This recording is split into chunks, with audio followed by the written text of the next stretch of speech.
జగిత్యాల జిల్లా కేంద్రంలోని తహసీల్ చౌరస్తాలో గత 6 రోజులుగా కొనసాగుతున్న జర్నలిస్టుల నిరసన దీక్షకు గురువారం ఆల్ ఇండియా మీడియా అసోసియేషన్ ఉమ్మడి కరీంనగర్ జిల్లా అధ్యక్షులు చుక్కా గంగారెడ్డి హాజరై దీక్షలకు సంఘీభావం తెలిపారు. ఈ సందర్భంగా ఆయన మాట్లాడుతూ తెలంగాణ ఉద్యమ సమయంలో చల్లబడిన ఉద్యమానికి ఊపిరిపోసింది జగిత్యాల జర్నలిస్టులేనని పేర్కొన్నారు.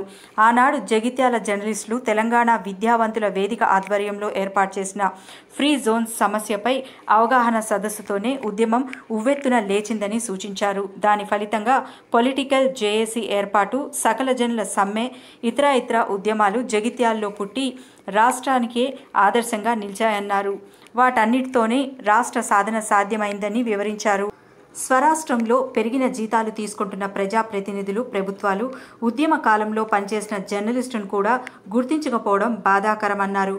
వెంటనే స్థానిక ఎమ్మెల్సీలు T Jeevan Reddy, L Ramana, MLA doctor Sanjay Kumar, municipal chairperson పాలకవర్గం నిర్ణయించుకుని జగిత్యాల జర్నలిస్టులకు అందరికీ ఇళ్ల స్థలాలు ఇచ్చి ఇళ్ల నిర్మాణం కూడా ప్రభుత్వం ద్వారా చేపట్టి పూర్తి చేయాలని చుక్కా గంగారెడ్డి డిమాండ్ చేశారు. లేని పక్షంలో జర్నలిస్ట్ సంఘాలన్నీ ఏకమై ఉద్యమాలను మరింత ఉధృతం చేసేందుకు కృషి చేస్తామని పేర్కొన్నారు.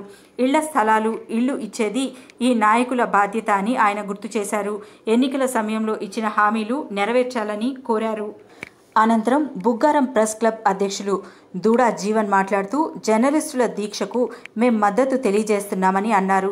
జర్నలిస్టుల హక్కుల సాధన కోసం ఇక ముందు చేసే ఉద్యమాల్లో కూడా బాధ్యతగా పాల్గొంటామని హామీ ఇచ్చారు.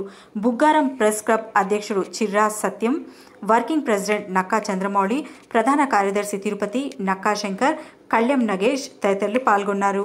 సందర్భంలో ఇక ఉద్యమం లేదు, మనకు తెలంగాణ రాదు అన్న సమయంలో పెద్దలు కోదండం సార్ గారి నాయకత్వంలో హైదరాబాద్లో ఏర్పాటు చేసిన ఒక సమావేశంలో ఎలా ముందుకోవాలని చెప్పేసి అందరు సంక్షోభంలో పడ్డారు.